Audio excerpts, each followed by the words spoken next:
For years, Tim Pool has built his whole brand on I'm just asking questions. But the second anyone asks him a question about, I don't know, about the Russian money, about Tenet Media, about his contracts, and why he's melting down on Candace Owens.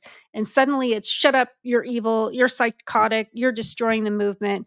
Have a listen to hear his complete meltdown uh, the other day. Is a And fucking he's just evil lost scumbag. lost his She mind. is a degenerate cunt.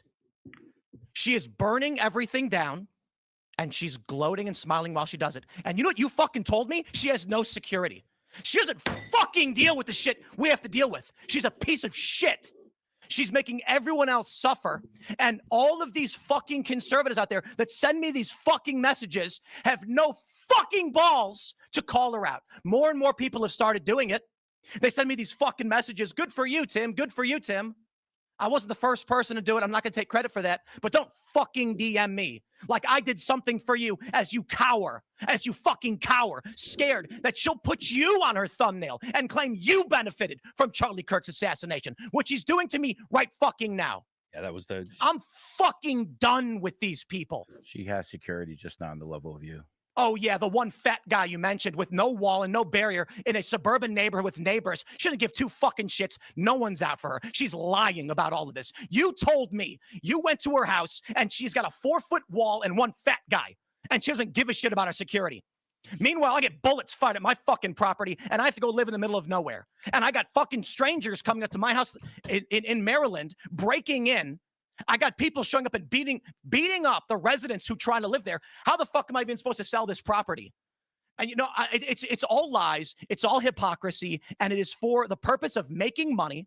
And she does not live the way other people live. And she claims she liked Charlie. She loved Charlie. And she is burning everything down that he built because she is evil.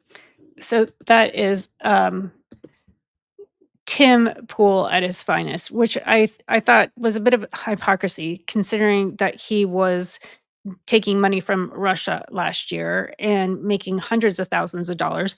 And I was kind of trying to put the two together with Candace Owens making a tweet about his financial situation. So that's why tonight I just wanted to flip the script a little bit. So we're going to talk about Tim Pool's Russian state media, Tenet Media, Benny Johnson, and why this whole thing looks a lot less like independent journalism and a lot more like Moscow's favorite business model, buying influence on the cheap. And just to be clear right up front, Tim Pool has not been charged with a crime. Prosecutors say the influencers were unwittingly in this Russian operation. And that's their word, that's not mine. But can you be unwittingly and still be an insanely useful asset? So let's get into it. So there's a quick disclaimer. Everything in this video comes from publicly available reporting, DOJ indictments, and mainstream coverage. Tim Pool and the other commentators are not accused of any criminal wrongdoing by the government. But what is documented is a Russian state media operation that pumped almost $10 million into a Tennessee media company that paid right wing influencers like Tim Pool and Benny Johnson huge sums of money to produce political content for American audiences. I'm just giving commentary on in my opinions on these facts. His response to Candace Owens was so over the top, I had to look deeper.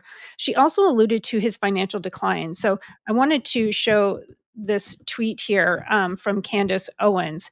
And she said the very obvious thing going on here is that Tim has been trying to sell his business and is in financial trouble. He is now effectively trying to be another unhinged Zionist influencer.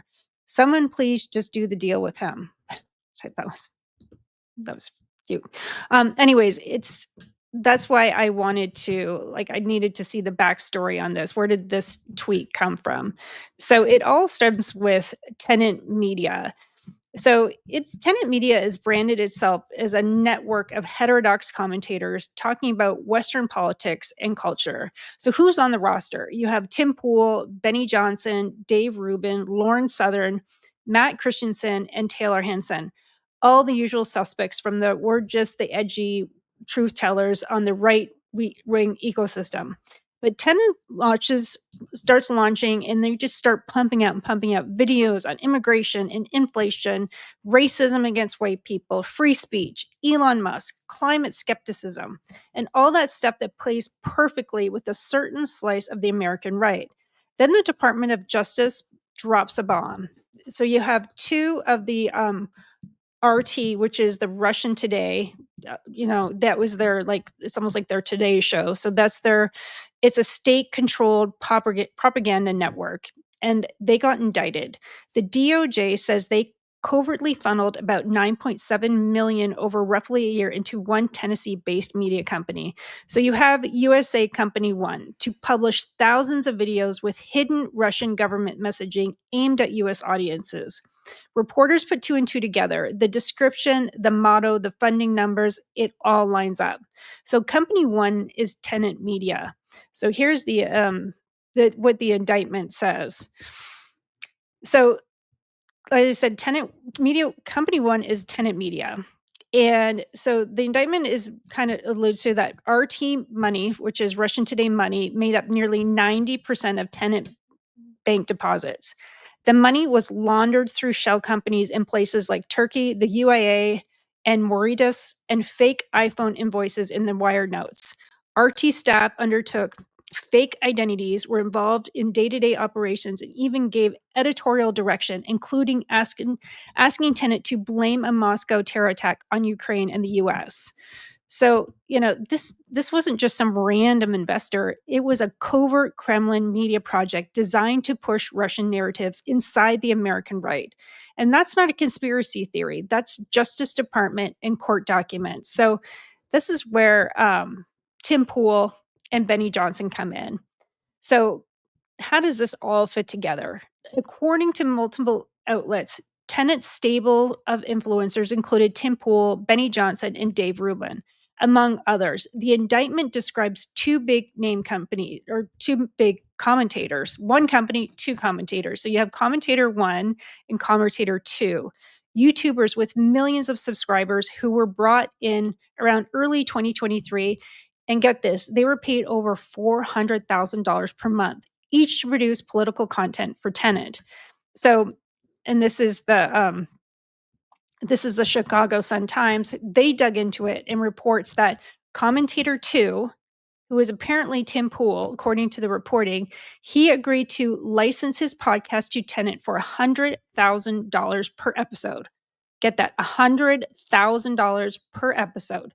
Tenet hosted and live streamed the shows. So think about that for a second. $100,000 per episode from a company that we now know was almost entirely funded by RT, which is Russian money. The Sun-Times also reports that both Pool and another commentator were told the funding came from some international banker named Edouard Grigorian, a guy who turns out to have been totally fictional, invented by the Russians to hide the real source of the money. So according to the DOJ, outlets like CNN and CBS, we have Tenet's founders privately acknowledged that their investors were actually the Russians. Russian nationals Konstantin Kalashnikov and Elena Afanasia, both RT employees, were directing the project while using fake personas. The plan for Moscow's perspective was simple: stop making obvious RT propaganda, instead buy access to real American influencers with real audiences. So that seems to be the current plan of Israel as well. So it must have worked with Russia. So Israel's like, hey, why not? So, and they're getting it for $7,000 a tweet. This guy was getting like $100,000 an episode. So wow. So Attorney General Merrick Garland openly said that Tenet never disclosed its ties to RT to the influences or their audiences, and that American people were the victims of this hidden propaganda campaign. So yes, by every public account, Tim Pool, Benny Johnson, and the rest are being described as unwittingly. They say they were deceived, and they might very well have been. I highly doubt it. But unwillingly doesn't mean it was irrelevant. It just means you were useful and you didn't bother to ask enough questions. So someone's giving him $100,000 per episode, and he's not asking questions who, like, the parent company is, where this money is coming from. And it just so happens it matches the narrative across the board. So what was he actually paid to do? It's another question. So according to the indictment and the Sun-Times reporting, he was licensed the culture war. So this is his marching orders. So he licensed the Culture Road podcast to Tenet. They live streamed the show on their channel and cut massive checks per episode. Tenet, under RT's direction, was told to flood the internet with videos on US politics, immigration, inflation, Ukraine, culture war topics, all through familiar conservative voices.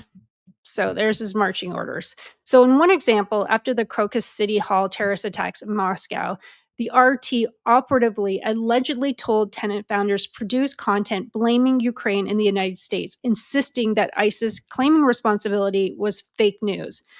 Now, do we have a line that says, Tim Pool, you say X, Y, and Z for Vladimir Putin? No, that's not how modern information ops works. Russia doesn't need to write your script. They just need to put a fire hose of money behind people who already lean towards distrusting US institutions and opposing aid to Ukraine, framing everything as the regime versus the people. Then they nudge the content from behind the scenes. So on paper, Tim's contract is just licensing. In practice, the whole environment around him, the pay, the platform, the topics, is being shaped by Russian state media. And for a guy whose entire brand is calling other people controlled opposition, like really, that's rich. So how could he have known? And that's the big question everybody is asking. How do you not know where that kind of money is coming from? Like you're Tim Pool, you're supposed to be this super smart guy. You're not some random guy making videos in his mom's basement. That would be Nick Fuentes, but you're built on a multi-million-dollar studio. You've had Trump on your show. You show up in the White House press briefing room. You have lawyers, accountants, managers, and you never once did serious due diligence on the company that was paying you six figures per episode. He was based in Tennessee. So why was, a Canadian YouTuber and her husband and was wired almost all of this money from shell companies overseas? Like, really, you weren't going to ask any questions? And again, legally, the DOJ is calling him unwittingly, and I'm not contradicting that, but as a matter of basic professional responsibility, is it absolutely fair to say, at best, this was gross negligence? And at worst, people looked at the checks, saw they cleared them, and decided not to ask questions because the answers might hurt the bag of money that's coming your way.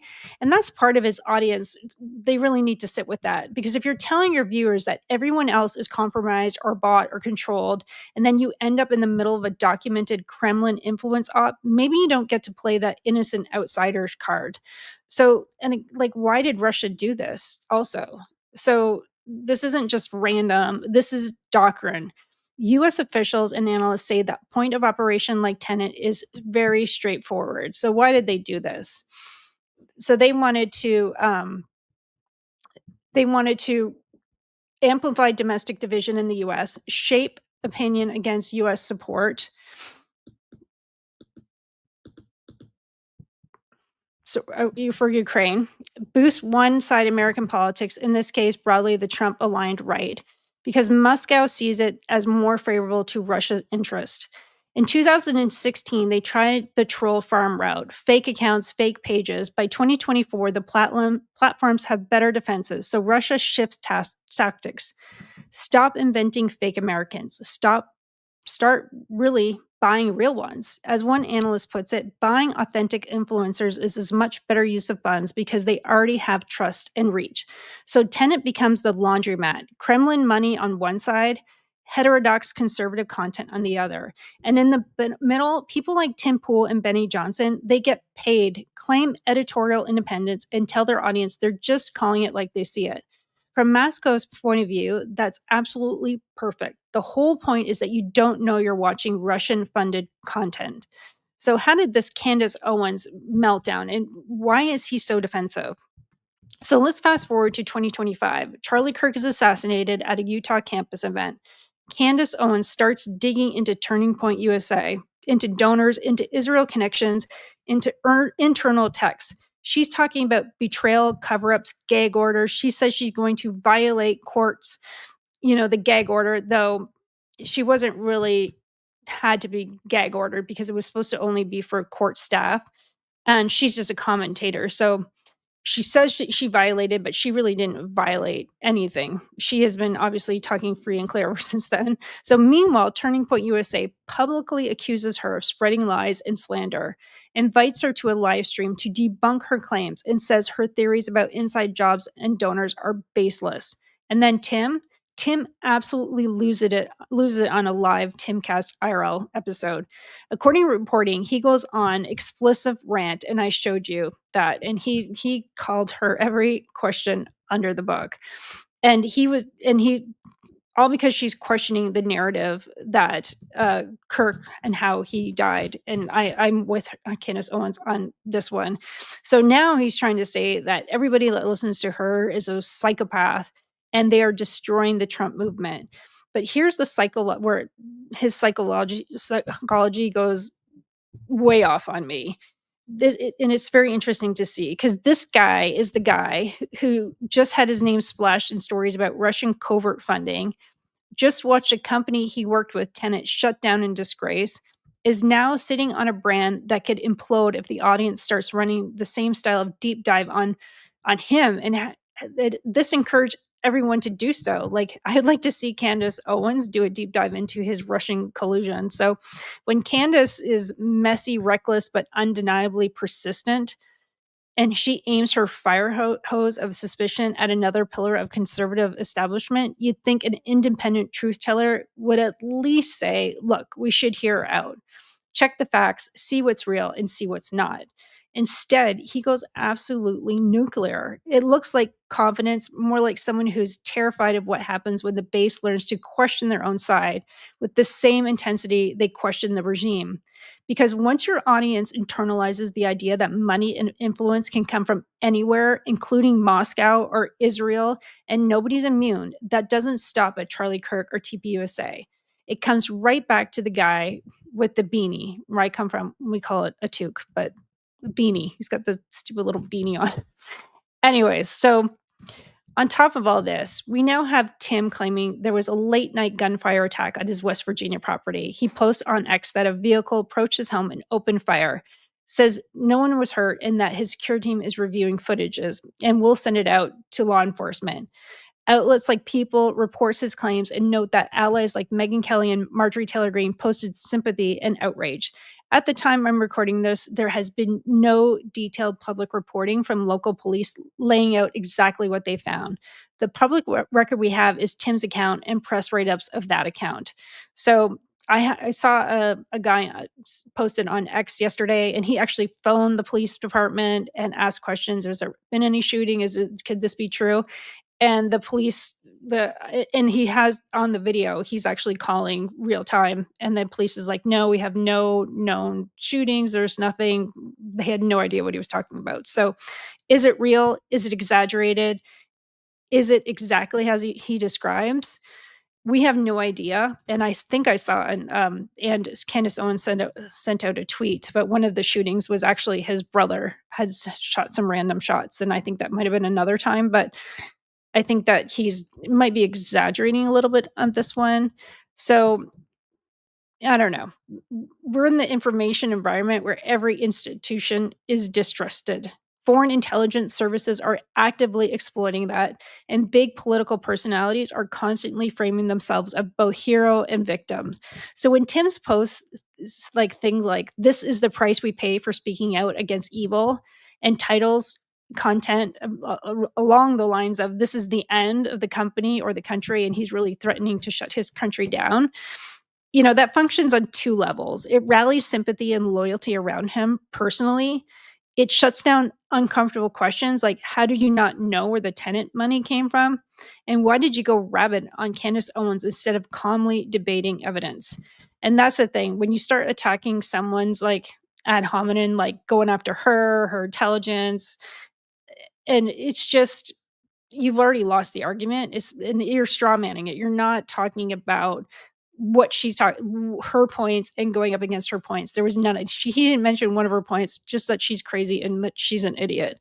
So if your audience is panicked about assassinations, car shootings, and psychopaths trying to destroy the movement, they're a lot less likely to ask follow the money questions. which is very convenient for Tim Pool. If, of course, if you're passing those fast paychecks, and now as part of the DOJ described Russian influence op. So where does this leave us? Tenet Media has shut down after being exposed as Kremlin-funded project.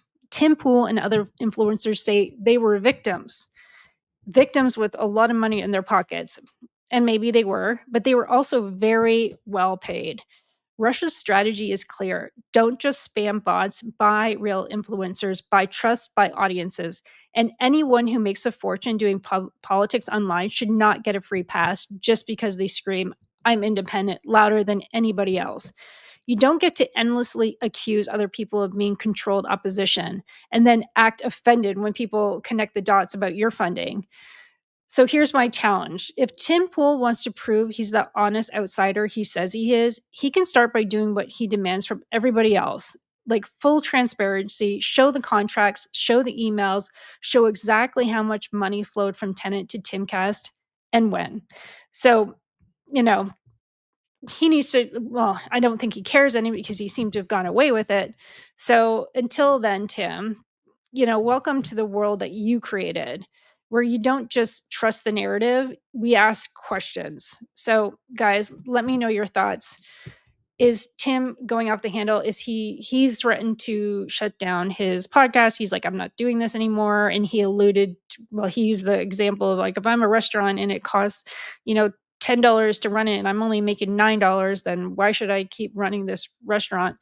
So essentially, he sounds like, as Candace alluded to, it sounds like it's financial problems. But when you're raking in, the problem is when you start raking in that much money and that much money, you get used to having that much money. You start spending that much money, and then you got the properties, and you have to be able to afford everything. And you got this machine going, and you hired all these people, and you have the money coming in. But when that money dries up, it's really hard to go back and dial back.